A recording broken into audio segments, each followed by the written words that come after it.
Welcome back to the deep dive. If you're looking to get smart on a topic fast without digging through loads of articles or forums, well, you're in the right spot. Today we're tackling a piece of gear that's pretty essential for anyone managing land or scouting wildlife. I'm talking about the trail camera. These things can be your best friend out there, your, remote eyes. But let's be honest, they can also be a huge pain. I bet most of us have got an SD card sitting somewhere that's like 80% blurry leaves blowing in the wind, maybe 20% squirrels getting way too close to the lens. So our mission today, fix that. We've sifted through the expert advice, the best practices, the year-round strategies, really trying to boil it down to three key things for success: where you put them, when you use them, and maybe most importantly, picking the right type of camera in the first place. Absolutely. And that last point, the tech, it really matters because, the difference between a camera that gives you genuinely useful intel movement patterns, specific animals, timing, and one that just, well, proves squirrels exist. That difference can be surprisingly small. It really comes down to mailing the setup so you actually learn something useful about the animals. Okay, yeah, let's unpack that. Section 1, strategic placement. Now, the big challenge here, I think, is thinking beyond just hunting season. Most people think about spots when they see signs like rubs or scrapes. But summer placement is tricky. Oh, it definitely is.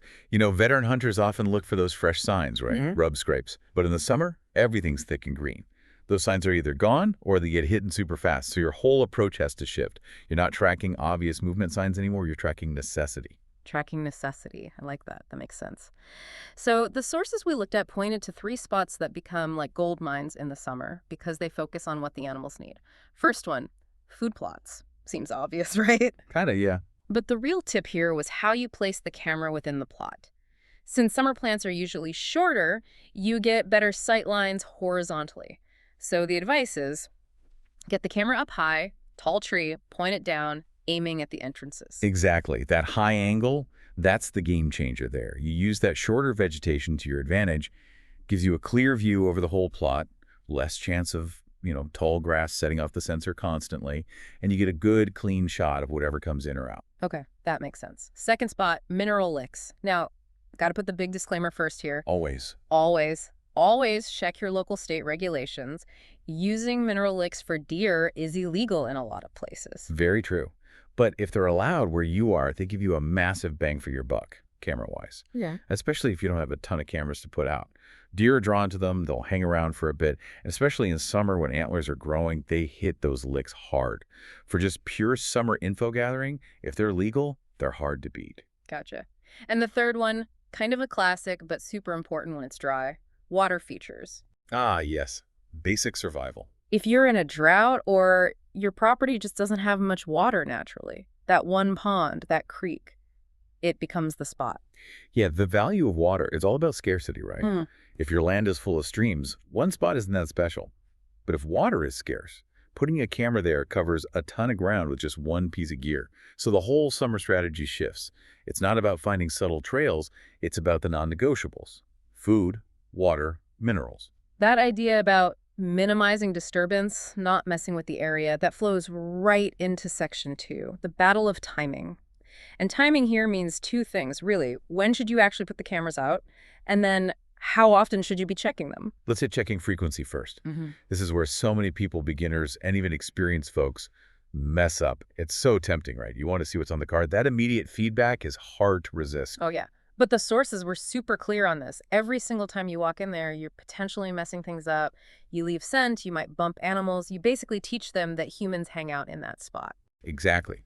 That disturbance, even if it seems small, can completely undermine why you put the camera there in the first place. It might even affect your hunting way down the line. So discipline.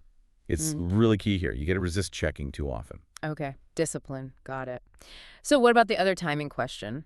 When is the best time to actually hang the cameras? Right. And there's a lot of different opinions on this one. Some folks say wait until just a few weeks before the season starts. Others argue summer is best, to track antler growth. Makes sense. But the really interesting, kind of counterintuitive idea we found, put them out in early winter, like January or February. February. Wow, that feels super early. The season just ended. Deer are stressed, trying to survive. Wouldn't you risk spooking them right when they need to recover? Doesn't that mess up their core areas for the next season? That's a fair question.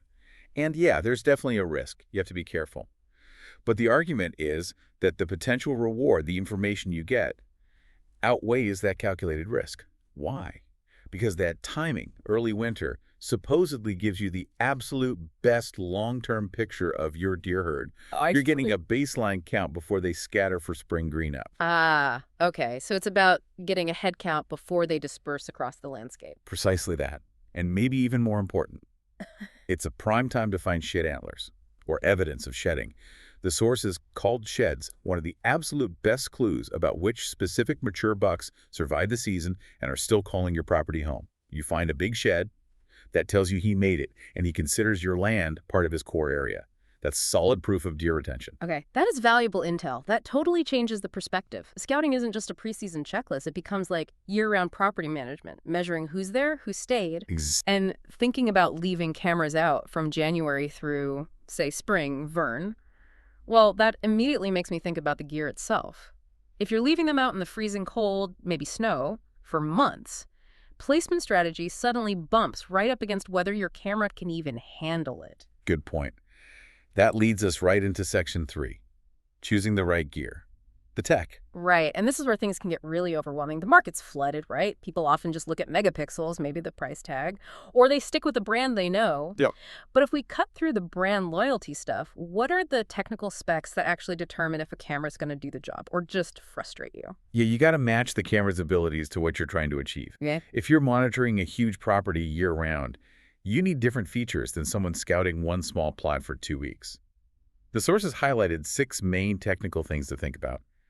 Let's maybe break down the ones that aren't immediately obvious. Okay.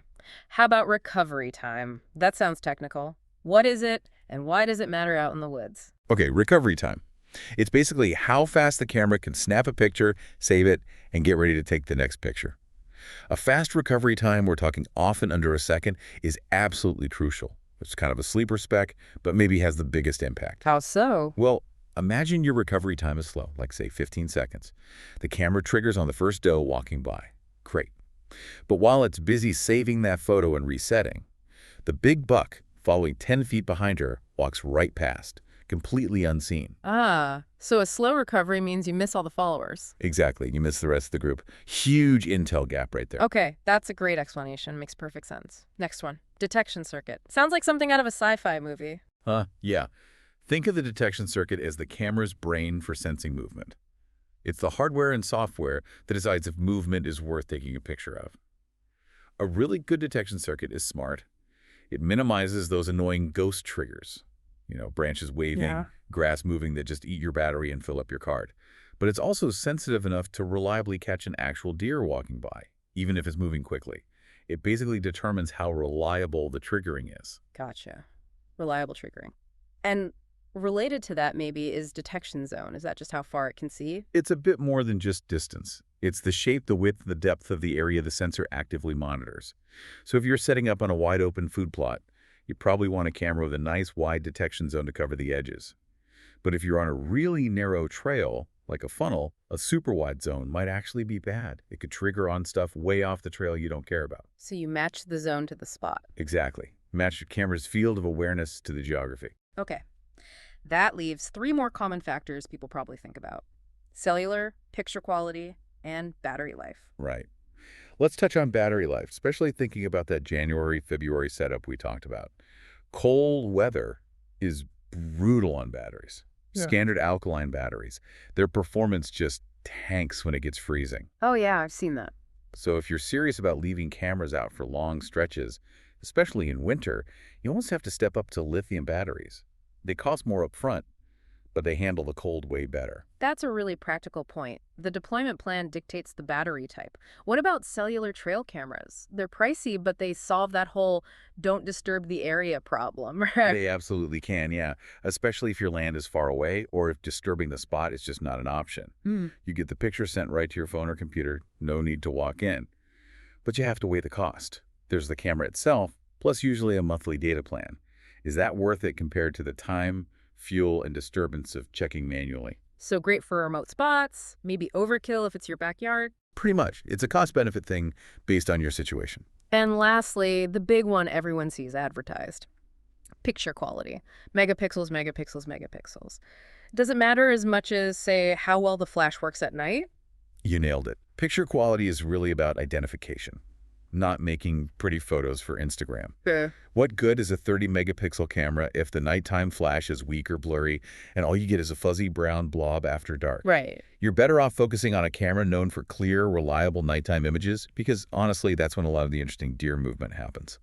Crisp night photos are more valuable than fuzzy daytime megapixels. That was a really thorough breakdown of the tech side. Fantastic.